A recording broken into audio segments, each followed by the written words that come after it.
regionais, agora a gente está na etapa do Congresso Nacional de Psicologia para a definição de políticas que vão nortear a atuação do psicólogo nos próximos 5 anos. É um ano de eleições também, onde toda a plenária, né, dos conselhos vai mudar, então muitas coisas talvez a gente vai ter aí essa transformação nos próximos meses, e todo esse processo convoca também aí a participação de vocês.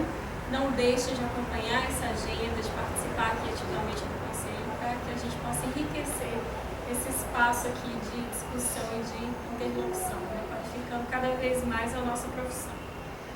Hoje, com o nosso Psicologia em Foco, nós temos 2 convidados muito especiais, né, que trouxeram todo o conhecimento, toda a experiência deles para dividir aqui conosco. A Matilde é graduada em mestre em Psicologia, doutora em Psicologia do Trabalho, Clínica da Atividade, consultora em Gestão Empresarial pelo Instituto do Trabalho e Tecnologia do ITEC. O Fernando é economista do Departamento Intersindical de Estatísticas e Estudos Socioeconômicos, é atualmente coordenador técnico da pesquisa de emprego e desemprego da região metropolitana de Belo Horizonte. Graduado em Economia com mestrado em Economia do Desenvolvimento. E aí vocês, né, pelo currículo, dá pra gente perceber que eles têm aí muita coisa para trazer aqui pra gente. Coincidentemente, a gente tinha um projeto em comum, nós não os conhecíamos pessoalmente, hoje que a gente veio se encontrar com um pequeno. Mas enfim, aí a gente vai começar com o nosso debate e a gente vai ter as apresentações, né, cerca de 20 a 30 minutinhos para cada, no final a gente abre aí para a gente discutir. Ok? Vocês têm alguma dúvida?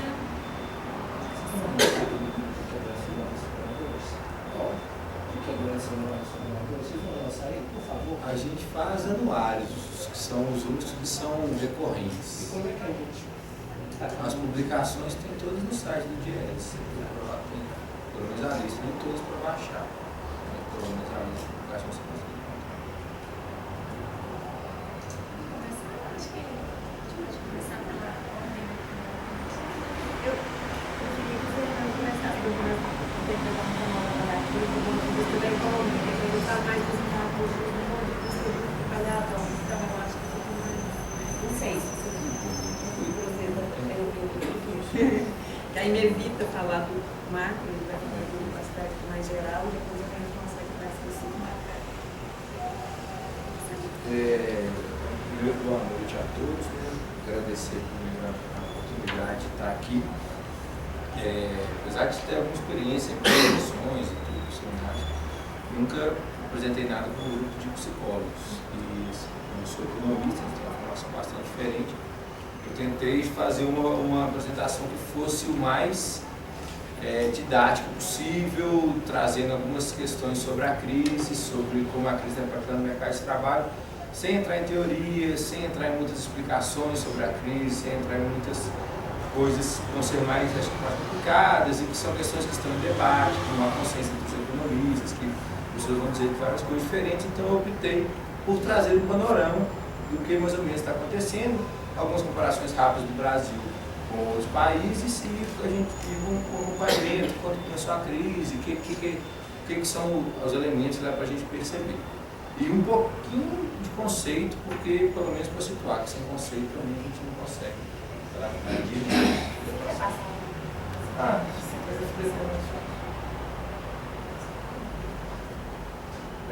Só para a gente poder discutir um pouquinho o mercado de trabalho, são alguns conceitos básicos para a gente medir o mercado de trabalho.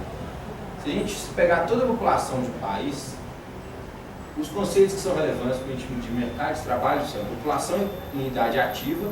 No Brasil, na pesquisa do IBGE, são indivíduos de 14 anos ou mais. A pesquisa que eu trabalho, a gente ainda está tratando de 10 anos ou mais. Era uma medida antiga que tinha bastante problema do trabalho infantil. Então a gente tinha esse recorte. Ainda se tem trabalho infantil, mas quando era um problema maior. Da população em idade ativa, você consegue separar o que é a população economicamente ativa, que nós chamamos de força de trabalho. É a mesma coisa. Força de trabalho são as pessoas que estão trabalhando ou as pessoas que estão procurando emprego. essa classificação que eu coloquei, ela é sequencial, né? Sempre a de cima engloba a que está de baixo. Aí a força de trabalho se separa entre ocupados e desocupados. Os desocupados a gente geralmente trata em 3 tipos diferentes. O desemprego aberto. O que é o desemprego aberto? O desemprego aberto é o cara que procura emprego, mas não consegue. E como a gente tem um mercado de trabalho brasileiro, latino-americano, o mercado brasileiro que a gente chama de mercado de trabalho heterogêneo, que essas qualificações não são muito simples. O cara que é camelô, o cara que faz bico, esse cara é empregado ou esse cara é desempregado? A pessoa que não consegue se manter buscando trabalho, a pessoa que às vezes não tem renda para ir no cine, ou às vezes a pessoa que tem que cuidar de algum parente em casa, a pessoa que tem que cuidar dos filhos em casa e não consegue ter uma procura de trabalho constante. Essa pessoa ela é inativa, ou seja, uma pessoa que não trabalha e nem procura trabalho, ou essa pessoa é uma pessoa que está desempregada. Então a gente tem essas 2 categorias para tentar tratar dessas situações limites entre o desemprego e o emprego, entre o desemprego e a inatividade. E por último, os inativos. Aí eu coloquei aí esse esqueminha que ajuda a entender um pouco mais o que é isso. O círculo mais de fora é a população em idade ativa, que engloba as pessoas que têm de 14 anos para cima, que em termos econômicos se separam entre inativos, pessoas que não trabalham, não têm interesse em trabalhar e não procuram trabalho. Por exemplo, a pessoa que é aposentada e não quer trabalhar, é uma pessoa que é inativa.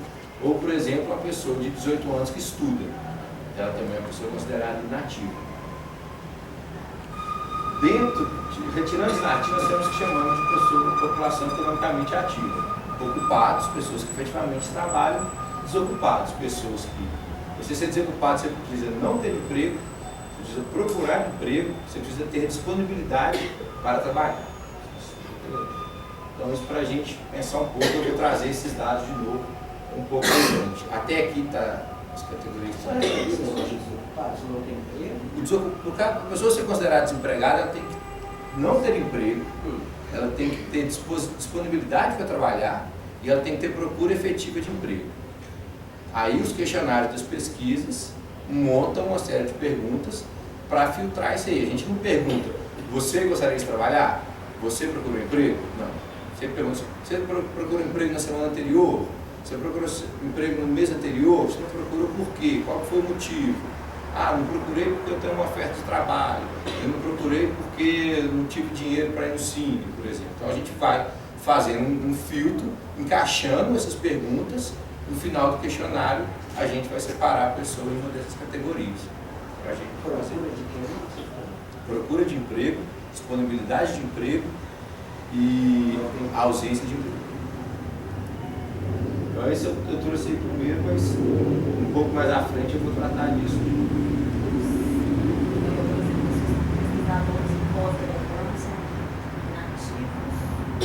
Se o pós-graduação com bolsa, por exemplo, tem uma bolsa para fazer um doutorado. Você falou, as pessoas que estão estudando. Se ele trabalha, se ele recebe uma bolsa, ele é considerado ocupado.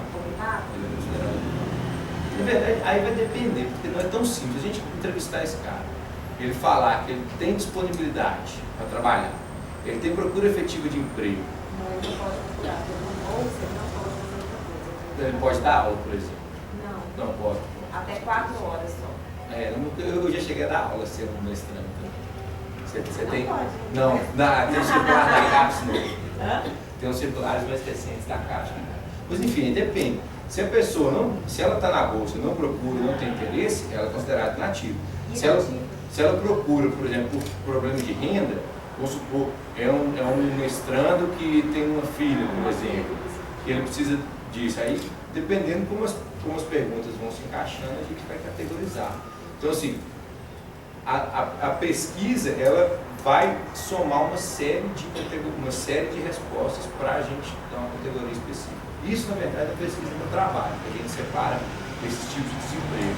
O IBGE, ou ser empregado, ou ser empregado inativo. Então, o IBGE, com certeza, caracterizaria como inativo.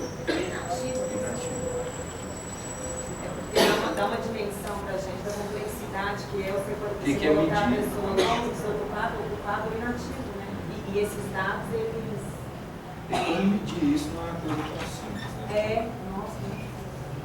Agora eu vou trazer uma parte que talvez vai ser um pouco mais complicada. Esse gráfico está confuso, eu peguei vários países só para ter um panorama do Brasil em relação aos países do chamado mundo desenvolvido.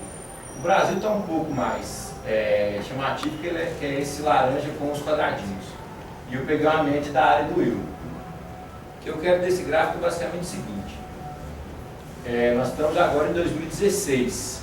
Fala-se de crise ou de dificuldade de emprego a partir de finais de 2014, sendo que ano passado já se falava abertamente em crise. Se observar, o Brasil tem uma atuação, né, no mercado de trabalho. Isso é a taxa de crescimento do PIB, ou seja, o tanto que a economia está girando.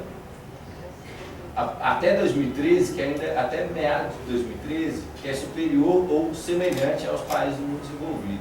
A partir de 2014, até metade de 2014, está igual, e depois tem aquela descida lá no segundo mês de 2014, e tem uma recuperação, e de 2015 em diante, o desempenho econômico do Brasil é muito inferior aos demais países de comparação. Isso aqui a gente está comparando Alemanha, Espanha, Estados Unidos, França, Japão, Reino Unido e a área do euro, que são 19 países.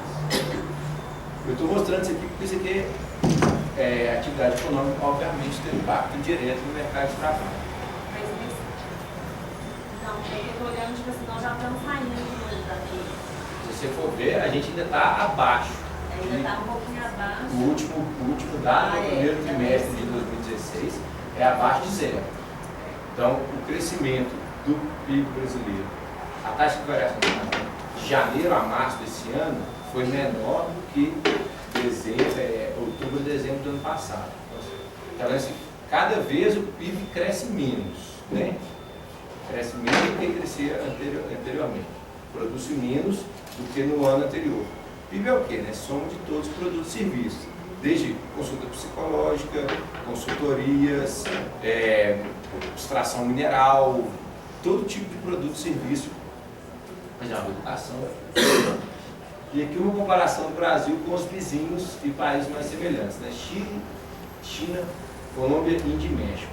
O Brasil também em 2013 vinha num desempenho semelhante aos demais vizinhos. Em 2014 já fica abaixo, né? Visivelmente abaixo, e em 2015 essa diferença se acentua ainda mais. Então, o que eu quero tirar de conclusão desses dois gráficos? A situação do Brasil é pior do que países, sejam países do mundo dito mundo desenvolvido, seja do dito mundo subdesenvolvido.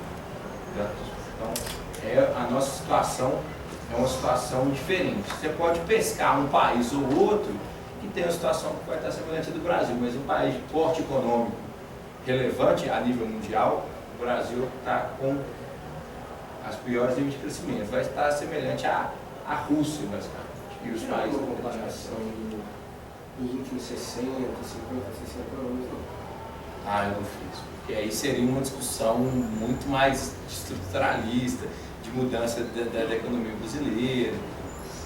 Então, assim, eu estou tentando trazer mais dados conjunturais. Parece que a coisa está feia pra caramba, Não, eu estou pegando dados conjunturais. Estou pegando assim, a atividade econômica brasileira nos anos de 2013, 14, 15 e no início de 16.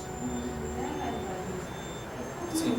Eu estou tentando trazer uma realidade, um negócio factual sem tanta discussão mais a Aí fundo. depois, no debate, talvez a gente Se possa vocês trazer quiserem alguns elementos comparar o que pra foi pensar 80, o isso, que né? foi 90, por exemplo, a gente pode levantar essas coisas. Então aqui aí um panorama da crise econômica trazendo dados brasileiros. Isso aí é a separação para ver um pouco mais limpo. Os dados do PIB vindo desde 2013. A gente tem, que seriam os anos de ouro da década de 2000, ou milagrinho econômico, lá de 2003, 2013, taxas de crescimentos muito boas, a não ser 2009, que é quando explode a crise financeira. De 2014 em diante, os dados são separados por trimestres. Você vê que já a taxa de crescimento já começa a reduzir bastante, como está apresentado. valores negativos. Esses 3 dados, eu quero tirar, eu não vou entrar muito nas perspectivas que são eles não, mas são basicamente, indústria de transformação é tido como um setor econômico dos mais relevantes. O que é indústria de transformação? Siderurgia, automobilístico, tudo que é indústria que pega uma matéria-prima e transforma ela em outra coisa. Esse é um setor econômico que, além de demandar de muitos outros setores, né, uma siderurgia ou uma indústria automobilística, ela demanda plástico, ela demanda trabalhadores de boa qualificação, ela demanda vidro, ela demanda motor, ela demanda controles elétricos, eletrônicos. Então, a indústria da formação é um setor bastante chave, ele tem um efeito de impulsionar bastante a economia. É aquele que mais oscila. Ele vinha numa situação boa até 2009, 2010, e depois tem uma tendência clara de redução de 2010 em diante. Ele é muito importante você pensar, ele é um setor de maiores salários, ele é um setor de maior produtividade, ou seja, até pensando em questão do trabalhador, um trabalhador que trabalha na indústria de transformação, geralmente ele tem um posto de trabalho mais qualificado, ele vai ter melhores benefícios, vai ser uma pessoa que está melhor inserida no sistema econômico. E segundo, o consumo, que é consumo mesmo, consumo do governo, consumo das famílias, né? Consumo de nós. Ele vem se mantendo estável, em 2010 também começa a cair. E por último, a formação bruta de capital fixo, que é o famoso investimento, compra de máquinas, equipamentos e prédios. Ou seja, isso é o que dá a possibilidade da economia se expandir para os anos seguintes, que ele também oscila bastante. A partir basicamente assim, de 2012 ele já começa a mostrar um sinal bastante preocupante. Se a gente pegar de 2014 para cá, todos os indicadores já estão no patamar zero para recessivo. São três. FBK é formação bruta de capital fixo, que é o roxinho. Esse é a compra de máquinas, equipamentos e construção de prédios. Isso é o que dá a possibilidade de expansão futura da economia. Então, é construção de hidrelétrica, ferrovias, infraestrutura em geral, compra de máquinas e equipamentos por empresas. Você tem um dado, ele só vai até 2015, que são termos de troca, que é o tanto que as coisas que a gente produz e exporta estão valendo em relação ao que a gente importa. Então, assim, quanto maior esse número, mais o que a gente exporta está caro em relação ao que a gente importa. Que foi um dos motivos importantes para o Brasil ter crescido também, e uma das coisas que explica também a tendência recente de diminuição. Então, assim, cada vez, de 2011 para cá, o que a gente produz está valendo cada vez menos em relação ao que a gente exporta, está valendo cada vez menos em relação ao que a gente importa. Isso é importante também para entender a situação. E por último, é a participação dos salários no PIB, ou seja, de tudo que é produzido, quanto que corresponde à remuneração salarial. Aí, esse dado, infelizmente, só vai até 2013, né? 2013, ele tem uma tendência clara de crescimento. Se a gente pegar 2014, provavelmente ele vai estar estancado, 2015 com certeza reduzido. Que é também um dos principais legados dos últimos 10 anos, é o aumento da participação da remuneração na economia como um todo. E você pode dar um panorama geral do que poderia ser chamado a crise, sem entrar muito nos seus conceitos, nas suas questões, mas em questões factuais. Comparando o mercado de trabalho brasileiro com os demais mercados de trabalho dos países do mundo. Isso no primeiro trimestre de 2016, ou seja, taxa de desemprego entre janeiro e março desse ano. No Brasil, né, é o azulzinho, está no mesmo patamar dos ditos países desenvolvidos europeus, né, da maior parte dos europeus. Você não, tu? Você falou que o Brasil Você falou azul. Ah, eu falei azul. O Brasil é amarelo, né? E no patamar mediano para os países europeus, basicamente, mas acima de, principalmente, a Europa, que está a Europa mais fora da crise, que é basicamente a Alemanha e Reino Unido, Estados Unidos e alguns outros países. Então, assim, o Brasil está com uma taxa de desemprego também que está aí se comparando a países que têm historicamente a taxa de desemprego um pouco maior que a nossa. Mas também tem países que têm a taxa Que tem a taxa maior, Grécia, Espanha, por exemplo, né?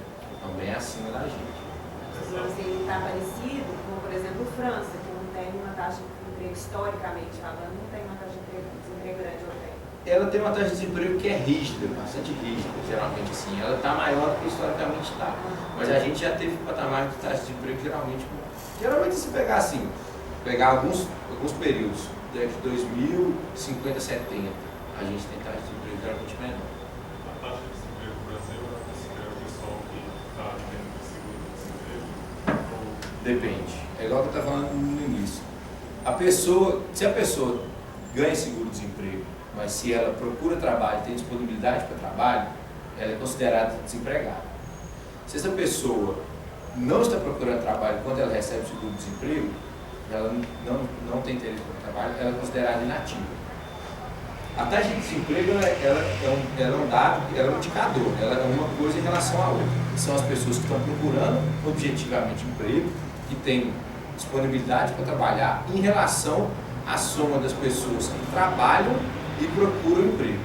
Então seria os que procuram emprego em relação à chamada força de trabalho, a todas as pessoas que estão ou trabalhando ou disponíveis para trabalhar. No caso da taxa de desemprego, você não considera pessoas que a gente chama de inativos, que são pessoas que não estão procurando trabalho e não têm disponibilidade para trabalhar. Então, por exemplo, um aposentado que não procura trabalho, ele não entra nessa conta. Uma pessoa que está estudando e não procura trabalho, universitário, não procura trabalho, também não entra nessa conta. Você vai ter algumas situações limites que vai depender de exatamente como o dado é coletado. O cara que faz bico, trabalha só esporadicamente, ele é desempregado ou ele é empregado. Grosso modo, o IBGE considera ele empregado. A pesquisa que eu trabalho considera ele desempregado. Isso, grosso modo, vai depender da aplicação do questionário no indivíduo específico. Então, assim, essa é uma taxa que reflete. Essa taxa Esse é do IBGE. Esse é do IBGE. As taxas para nível, para comparação internacional, geralmente são do IBGE. Que segue o nosso questionário, ele é mais moldado, pensando muito na especificidade brasileira. Para justamente captar isso. Essas situações da fronteira entre emprego e inatividade, emprego e desemprego, não são tão recorrentes em outros países, igual é no Brasil. Então a gente tem um questionário mais voltado para a nossa realidade. E aqui a gente tem as taxas de desemprego no Brasil comparadas a nível latino-americano. Argentina, Chile, Colômbia, Equador, México, Paraguai, Peru e Brasil. O Brasil tinha uma situação entre as melhores em relação à América Latina. De 2015 para cá, se torna o segundo maior, estando atrás somente da Colômbia. Somente atrás da Colômbia no ano de 2015. Então também, o panorama de 2015 é de aceleração do desemprego, a gente começando a destoar um pouco dos vizinhos. Ainda assim, são dados de períodos curtos, né? Então é difícil observar uma tendência tão clara, falar que de fato nossa taxa de desemprego vai descolar e que não estou querendo fazer nada de fim do mundo, ou que a situação já foi para o brejo, não. Mas essa tendência não necessariamente vai seguir e vai destoar tanto. Se comparar uma fotografia só do segundo, terceiro trimestre, a gente está bastante semelhante aos demais países. Esse dado só vai até o terceiro trimestre porque os dados desses agências internacionais nem sempre são atualizados com tanta frequência. E aqui é para dar um panorama do que é o mercado de trabalho do Brasil atualmente, trazendo números um pouco mais palatáveis em termos de proporções. Né? O mercado de trabalho do Brasil atualmente está aí na casa de 153 milhões de pessoas, mais ou menos, entre pessoas que trabalham e pessoas, 100 milhões de pessoas, entre pessoas que trabalham e e pessoas que procuram emprego, né, que é a soma aí. Isso olhando lá aquele dado de cima, o IBGE, o laranja e o cinza, né? Somando os dois dá 101 milhões mais ou menos. Isso é a força de trabalho disponível no país, ou trabalhando ou buscando emprego. E do outro lado, 63 milhões de ativos. Isso considerando pessoas de 14 anos ou mais. Aí isso dá uma taxa de 10,9% de desemprego. Isso é referente ao primeiro trimestre desse ano. Pegando a pesquisa que eu trabalho, que é a outra lotinha lá, ela tem uma série de diferenças. Uma das maneiras como ela capta o desemprego, um pouco a metodologia que ela trabalha, mas principalmente a abrangência geográfica. A pesquisa do IBGE são quase 2.500 municípios. A pesquisa que eu trabalho atualmente está rodando em 6 regiões metropolitanas, que devem significar na casa de uns 200, não lembro, na casa de uns 160 municípios mais ou menos. Então os valores são bem menores, né? A gente está considerando um universo de regiões metropolitanas de São Paulo, Porto Alegre, Distrito Federal, Fortaleza, Belo Horizonte e Salvador. É o universo pela própria metodologia que a gente utiliza, a nossa taxa de desemprego sempre dá maior que o do IBGE. A nossa pesquisa está na casa de 15%, se a gente considerar a soma dessas regiões metropolitanas.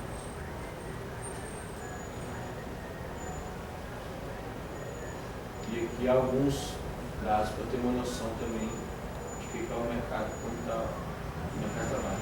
São 3 indicadores que são bastante utilizados dentro do... São 3 indicadores que são bastante utilizados na economia. Taxa de participação. Esse negócio é interessante. É o seguinte, isso é a proporção de pessoas procurando trabalho ou desempregadas dentro do universo de pessoas em idade para trabalhar. Isso significa o quê? O tanto que há pressão sobre o mercado de trabalho, o tanto que tem mais pessoas estão procurando emprego. Costuma-se, às vezes, em crise econômica, à medida que o desemprego vai aumentando, além das pessoas que naturalmente perdem o emprego e passam a procurar trabalho, outras pessoas passam a procurar trabalho. Por exemplo, você tem uma família que os 2 chefes da família, né, pai e mãe trabalham, um dos 2 perde o emprego, às vezes o filho de 20 anos que não procurava emprego passa a procurar. Então isso também pressiona o aumento da taxa de desemprego. Não só diretamente pela redução do posto de trabalho, mas pelo aumento da procura. O que esse dado basicamente traz? A taxa de participação se mantém basicamente estável na casa dos 62%. Da gente tratando no Brasil, se a gente pegar as principais regiões metropolitanas, que são regiões, né, de maior dinamicidade econômica, ela é uma taxa de participação um pouco mais alta, ela está estável. Ou seja, a gente ainda não tem no Brasil um movimento de aumento de busca de emprego por pessoas que estavam fora do mercado de trabalho. Os inativos não passaram a entrar no mercado de trabalho. Ou seja, o aumento do desemprego é resultado basicamente do quê? Diminuição do posto de trabalho. Nível de ocupação. O nível de ocupação é a quantidade de pessoas trabalhando em relação à quantidade de pessoas em idade de trabalhar. Como esperado, esse vem decaindo. Por quê? A quantidade de pessoas trabalhando está reduzindo. Né? A quantidade de postos de trabalho está reduzindo. E por último, a taxa de desocupação, que é a taxa de desemprego, né? Que é o mesmo dado que já trouxe algumas vezes, é só fazer a separação entre Brasil e metrópoles. A taxa de desemprego no Brasil está lá na casa dos seus 10,9%, nas principais regiões metropolitanas está na casa de 8%. E aqui entrando um pouco mais para a gente entender agora quem que é esse desempregado atual. Esse número pequeno, mas o que é isso? Isso é o tempo médio de permanência no último posto de trabalho dos trabalhadores desligados. Ou seja, aquela pessoa que foi desligada em determinado trimestre, quantos meses ela ficou no seu último emprego. Esse indicador vem aumentando levemente ainda, mas ele vem aumentando. O que quer dizer? Trabalhadores com mais tempo de casa estão também começando a receber o desemprego, ainda em nível moderado, né? Passou lá no início de 2013 de 17 meses em média para agora 20 meses em média. E lá na direita tem dados estão mais sistematizados, porque a variação é pequena, se eu trouxesse o gráfico não faria sentido, que é dos trabalhadores que foram desligados, qual a proporção tinha ensino superior completo? A gente sai de 6,7% no quarto trimestre de 2013 para 8,4%